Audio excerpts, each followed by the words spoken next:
Heck no, my hair messed up, boy. Y'all can't see none of that. What's good? What's good? What's good? Shalom, everyone. What's good? I am back. Better. Oh, no. Sorry. Lord Heavenly Father, I'm coming humbly before you. In your name, amen. Alrighty, my guy. My hair is so messed up, bro. You don't worry about that, though.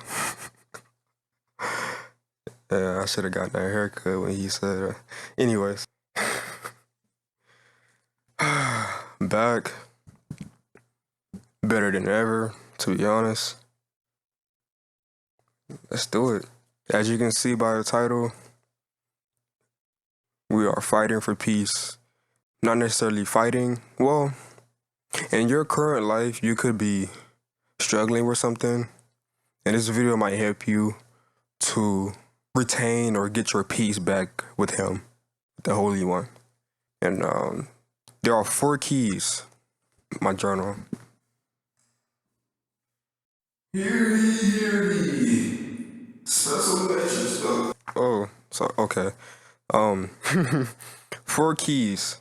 This is part 1. I'm gonna have a part 2, but all I got is part 1 right now. So 4 keys.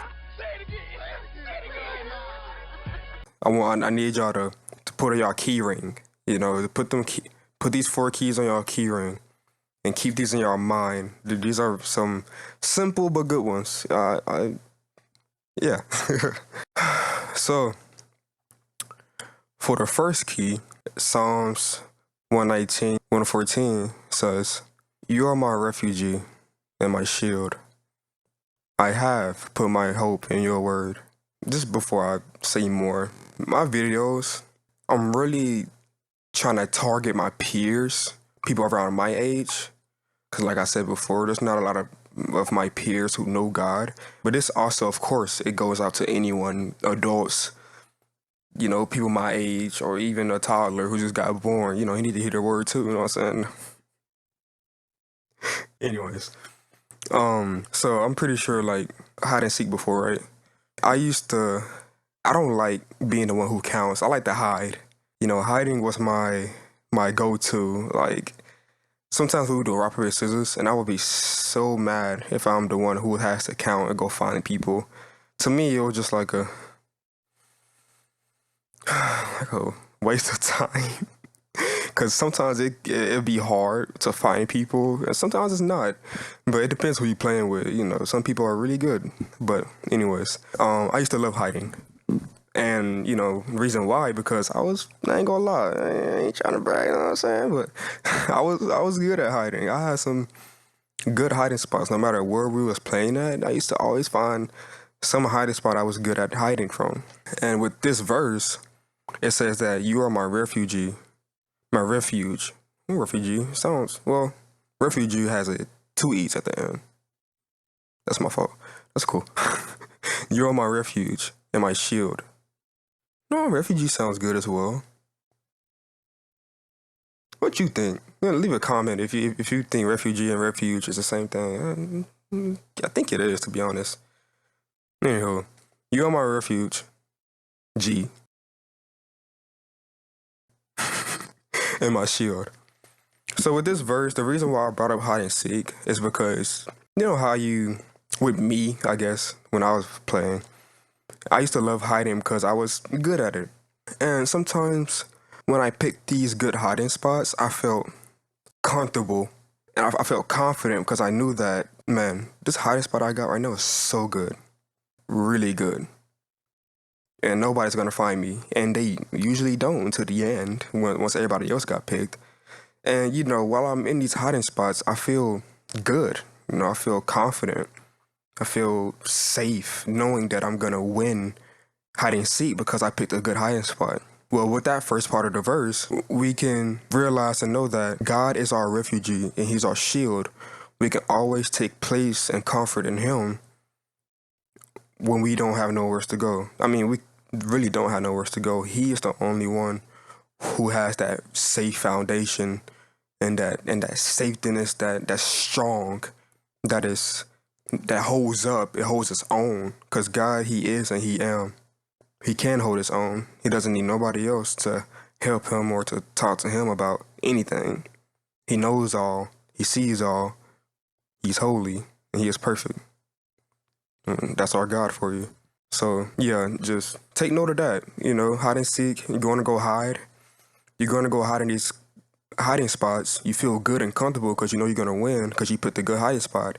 God, when we go to him, he let us know that we can always go to him and be safe in him and be comfortable and confident in him, that we can go pray to him, we can talk to him about our problems, and we can just seek refugees to him because he's the only one who can really deliver us and keep us safe.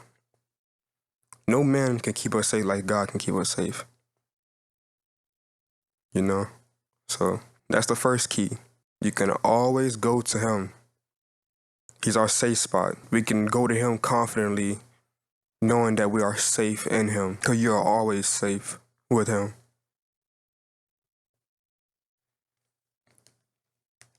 The second key, this verse, Isaiah chapter 41. So do not fear, for I am with you. Do not be dismayed, for I am your God. I will strengthen you and help you. I would uphold you my righteous right hand. As simple as this verse is as simple as it is. We have nothing to fear at all. Yes, we will get anxiety. Yes, we will be anxious at times, but just know that he is always with us. Always. No matter what.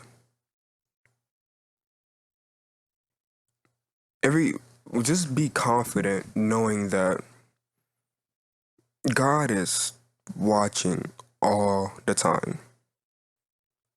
He knows what's gonna happen before it happens.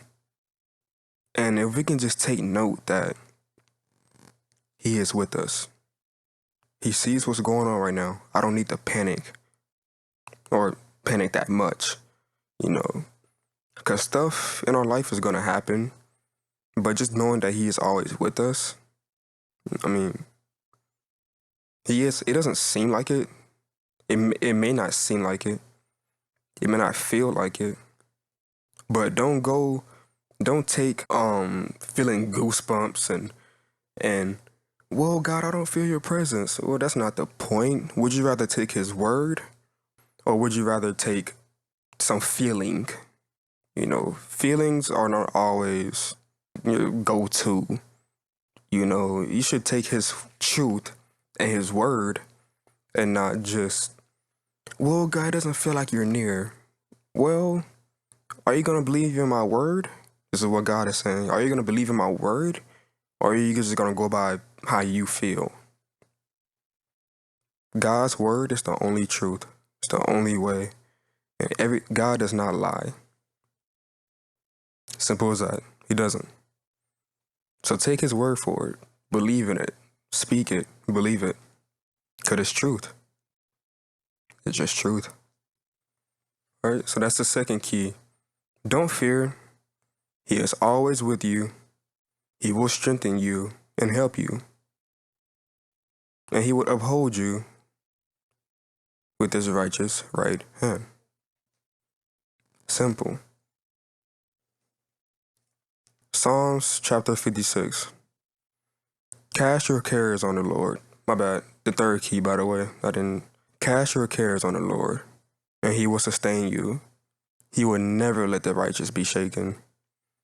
So, if you're someone who deals with anxiety like me sometimes, this verse is big because this is letting us know, he is letting us know that we can always talk and pray to him, and he will literally free you, deliver you from whatever you're going through. Anxiety, you're panicking about something, you're just worried. Okay, for example, I can't stop what's happening in the world, but for example, there's like a threat in their school. If you had a kid, if you have a kid or, you want a kid in the future and they were going to school, and then you hear on the news that there's a threat or like a tornado warning near the school your kid is going through. And as soon as you see that, the first thing that's gonna happen to you is you're gonna have this anxiety in you, your stomach turning. You're gonna have that gut feeling like, oh, what? Your heart racing, your mind is going crazy. You know, hearing something like that, that ain't peaceful. That ain't something that you wanna hear. You know, your kid going to school, and all of a sudden there's a tornado warning or threatening everybody at school, knowing whatever can happen while your kid is at that school. That's not nice to hear. Who wouldn't be afraid to hear that? But just know that God is in control. You know, God controls what goes on in this world. He doesn't let nothing happen just because. You know, He gave us free will, so stuff can happen. But just know that no matter what the world looks like, God is doing His thing, regardless of what we see or how we feel. He is doing His thing, and we shouldn't even really worry about, oh, well, I don't know. No, don't stress about that, really. It's normal to stress. It's normal to feel anxiety. I'm not saying that you don't have to stress or just don't feel anxious, because that's impossible. Like, Jesus had anxiety before the day. Yeah, He knew that He was gonna get crucified and such. You know, sweating drops of blood. Like, that's how bad it was. So anxiety, all this stuff is normal. God got us. He got our backs 100%. He is always good. He wouldn't let no harm happen to us. And if so, it's probably for a reason. You know, God don't just do stuff just to be doing it. You know, it'll be pointless. It'll be meaningless. But everything God does is for a reason. Everything is for a reason.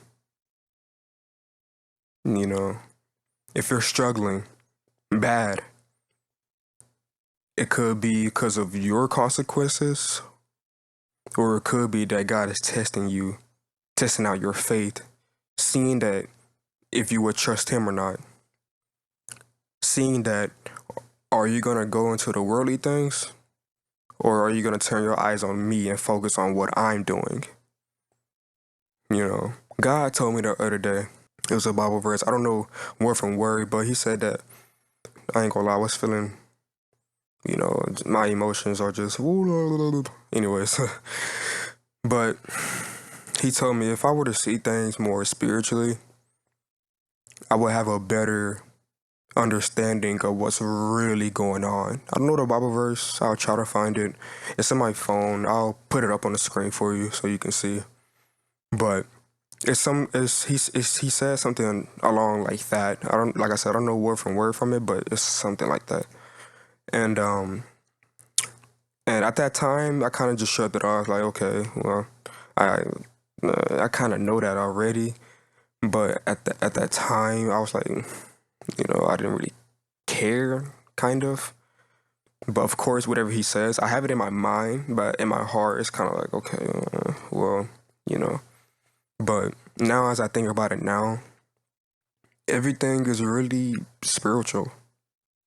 You know, the physical may seem weird, off, abstract, off-putting, just not good. But, you know, can't forget that Satan comes to steal, kill, and destroy. You know, God, He tests us. You know, it's really just all spiritual. Really, don't look at the physical like that. Everything is really spiritual. You know, and Satan, he attacks the righteous. You know, a being that was created by God, one of the first things God created, and now He's all of a sudden wants to steal, kill, and destroy. We have an enemy, folks. He's evil. He's nasty.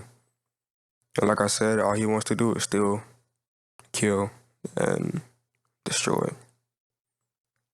But you wanna know who wins in the end? You know, God. Oops. God. he wins in the end. Not him. Not Satan. Not the devil. Not Lucifer. But God. Jesus. The righteous, we win in the end. Not him. So keep pushing. Cast all your cares on the Lord, and he will sustain you. He will never let the righteous be shaken. Never. That's the third key.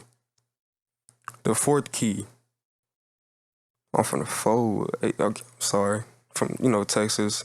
If you're old school, like, they throw it the folds. For like the Houston rappers and such. Hey, anyway, I'm old school going back. I told you I have an old soul. I like my old school, so you know what I'm saying. Anyways, one thing I want to say too, right quick. God may give Satan the ability, the authority to rule this world, but it's still God's world. He created it, not Satan. God is in control, not Satan. God controls our lives, not Satan. Satan may have some power, Satan do have some authority, but not over us. The only thing Satan got authority over is his demons. Over us, that's a no-no. He may think he do, but he really don't. He could dream about it.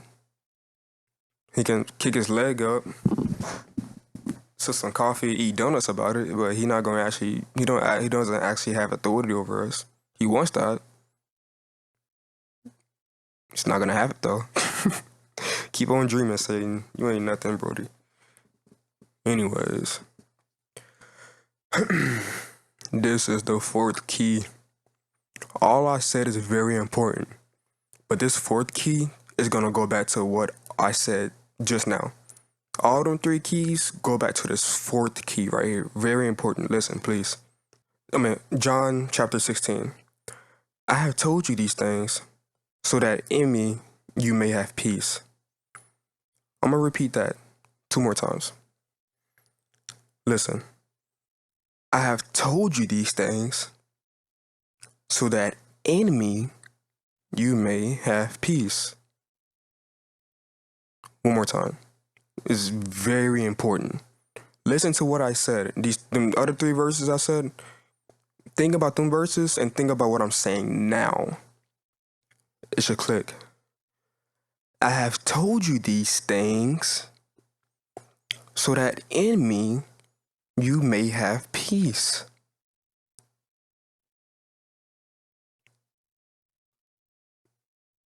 What did I just go over? I went over Psalms 119, 114. I went over Isaiah 41. I went over Psalms 56. Them verses and many more, I just chose these for this video. But these verses I got are going right back to John 16, Jesus saying, I have told you these things so that in me you may have peace. In this world, you will have trouble, but be encouraged or take heart. I have overcome the world. So, what Jesus don't talk just to be talking. Everything Jesus ever said on earth was straight wisdom. Wisdom and truth. He is the word. Jesus doesn't lie. Can't lie. The verses I said before, I said John 16, all goes back to John 16. He have told us these things so that in him we can have peace. Jesus, like I said, doesn't talk just to be talking. If he says anything, he's saying it for a reason. If Jesus were to talk to you, if you were to see him walking, he'd be like, hey, I gotta talk to you for a little minute. Would you just be like, okay? Or would you be like, oh, I'm listening? Like, would you be like paying attention and be like really into it? That ain't just no random person talking. That is Jesus. And like I said, Jesus don't talk just to be talking. If he has something to say to you, it is very important. Very, very. You wouldn't ignore what God said. What?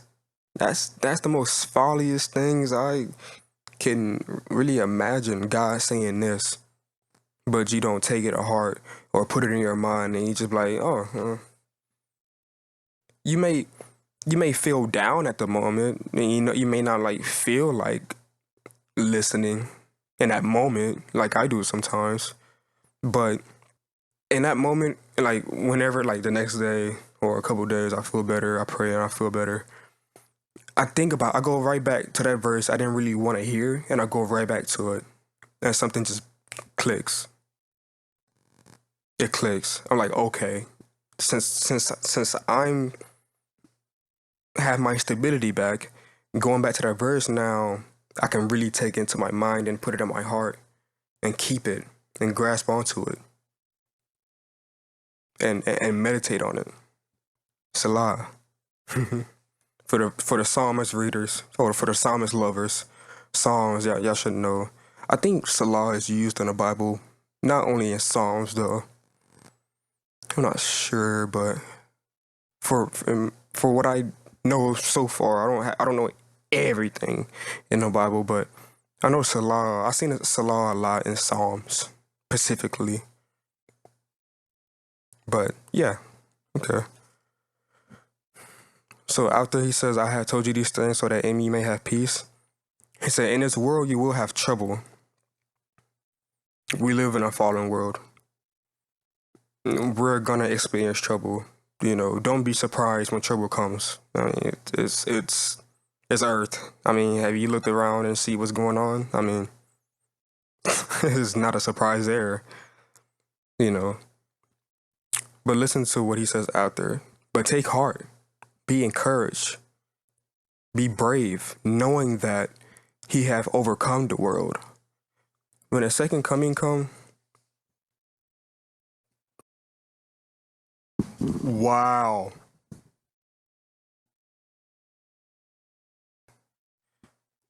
Anyways, I think I was on a part of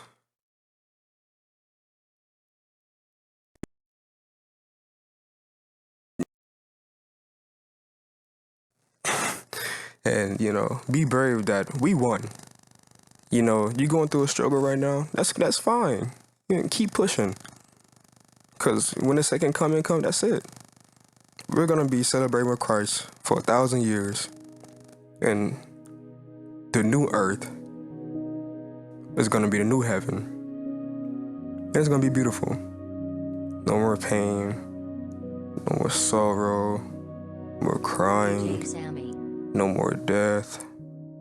None of that. No more of this. You know, it'll be way better. Keep pushing. Have no fear. Do not be dismayed, for God is always with us.